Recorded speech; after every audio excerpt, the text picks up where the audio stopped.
З помпай і пераразаннем чырвонай стужкі каля Дзяржынску адкрылі шоурум «Магазин Един». Разнастайнасць асартыменту ўражвае, ад вопраткі з абуткам да садовай мэблі і мангалаў. Тавары найвышэйшай якасці айчыннай вытворчасці, сцвярджаюць у аддзеле прамоцыі гандлёвага аб'екту. Але аб'ядноўвае вырабы не гэта. Усе яны зробленыя рукамі вязняў беларускіх калоніяў. Таму не выпадкова, што урачыстасцю кіраваў міністр унутраных справаў. К нам обращаются граждане и говорят, где можно посмотреть в большом помещении, потрогать руками, продукцию выбрать. Прадукцыя, створаная пад эгідаю дэпартаменту выканання пакаранняў, сапраўды прадаецца даўно. Але пакупнікі могуць нават не здагадвацца пра месца вытворчасці тавараў, бо дасюль пенітэнцыярная сістэма сваёй прадукцыі не піярыла. Калі сидзеў Зміцер Паліенка, нашы сябры сядзелі, то мы заходзілі вось звычайна пасля яго вызвалення у ЦУМ, у там любую краму на Куба Коласа, і ён казаў: о, вось такія лавы мы там рабілі, вось гэта з нашай калоніі ПК-2, Бабруйск, вось яны тут стаяць. Дапамагаюць распаўсюджваць вырабленыя ў калоніях ды лячэбна-працоўных прафілакторыях тавары і крамы-дылеры. Іх спіс на сайце дэпартаменту выканання пакарання МУС. Праўда, там нібыта саромеюцца сваёй вытворчасці. Мы сами производитель, мы конкретно производство.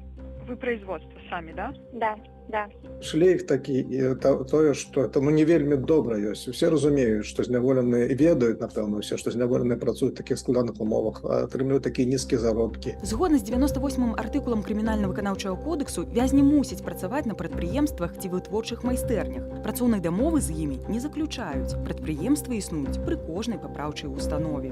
Аднак у сістэме дэпартаменту выканання пакаранняў, чыя прадукцыя рэалізуецца ў крамах, функцыянуе толькі 15 прадпрыемстваў, 4 філіялы і 9 вытворчых майстэрняў. У асноўным прафілююцца яны на апрацоўванні дрэва і металу, швейнай і абутковай вытворчасці. Зразумела, што казаць пра там цэлыя нейкія заводы на тэрыторыі калоніі не варта. Часцей за ўсё гэта адбываецца так, што ёсць пэўная дамова з нейкай фірмай, ці з дзяржаўнай, ці не дзяржаўнай. Фірма дае там пэўны запыт на тое, што вось нам патрэбна там гэта і гэта. Ёсць пэўная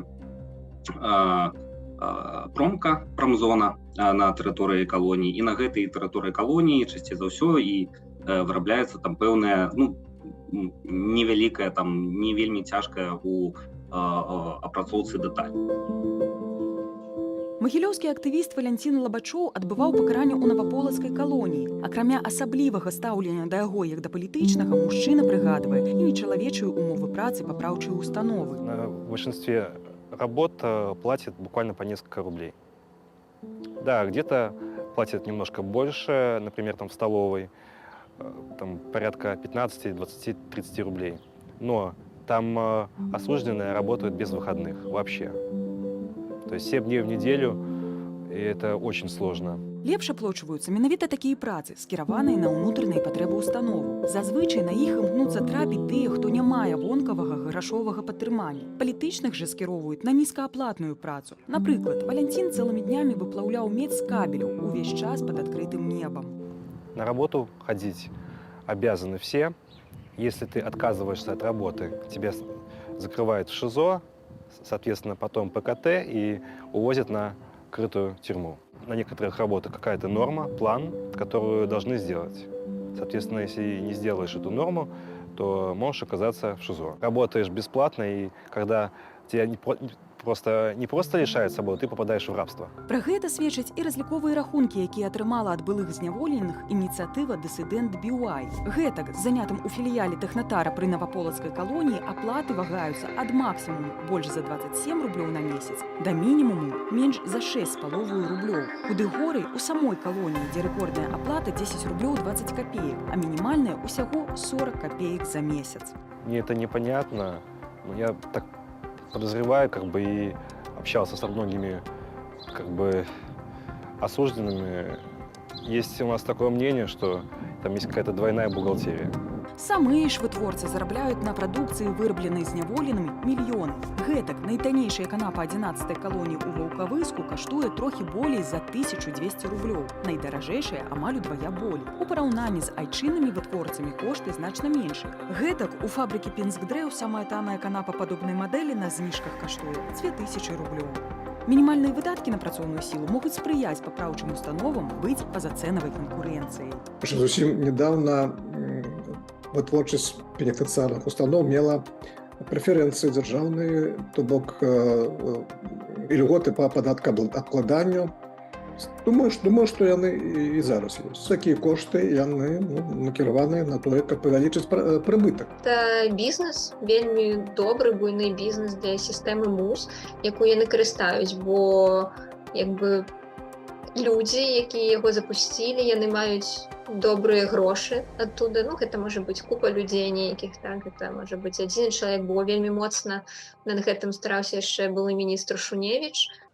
Яшчэ нядаўна такая прадукцыя была досыць запатрабаваная на захадзе. З беларускімі папраўчымі установамі шчыльна супрацоўнічалі вядомыя брэнды, напрыклад, Ікея. Пасля сыходу з нашага рынку месца шведскай кампаніі занялі крамы-аналагі, якія працуюць пераважна на ўнутранага і расійскага спажыўца. Гэтак сетка Светгаус мае ў асартыменце тавары беларускіх вытворцаў, напрыклад, прадпрыемства Фандок. Летась брытанскія расследавальнікі высветлілі, што дзяржаўная лесапілка можа супрацоўнічаць з бабруйскай папраўчай калоніяй нумар 2. Мы патэлефанавалі ў аддзел продажу сетки Светгаус под выглядом покупника. И немножко не понимаю, это Икея или это белорусского производства? Это и белорусского, и российского производства. Это не оригинал Икея, это мебель нашего бренда Sweethouse, которая сделана на тех же заводах, которые делали для Икеи. Такой этический вопрос. Просто нашла информацию, когда вот искала мебель, что она может быть сделана заключенными на предприятиях. Так ли это? Потому что как-то не очень хотелось бы сидеть за столом. А вы читали, как делается мебель Икея вообще, если так у вас этот вопрос касается? Где делается в Китае, на каких заводах производятся товары Икея? Вы читали про это? Если про экологию, сколько судов было Икея, как и остальное, как руководство Икеа, кого поддерживало в свои годы там во время Великой Отечественной войны и все остальное. Если вас это все волнует, то я думаю, что вы товары бы Икеи не покупали бы никогда. Калі вязень не можа працаваць, гэта не значыць, што на ім немагчыма зарабіць. За ўтрыманне ў ізалятарах падчас адбыцця арышту вязні плоцяць. Сотні там каштуюць палову базавай велічыні – 18,5 рублёў на сёння. За 15 сотняў давядзецца выкласці амаль 300 рублёў. Там нічога нельга зрабіць на такую суму. Як вы заўважылі, ежа там не самая якасная можа быць, па-першае, па-другое, могуць не карміць.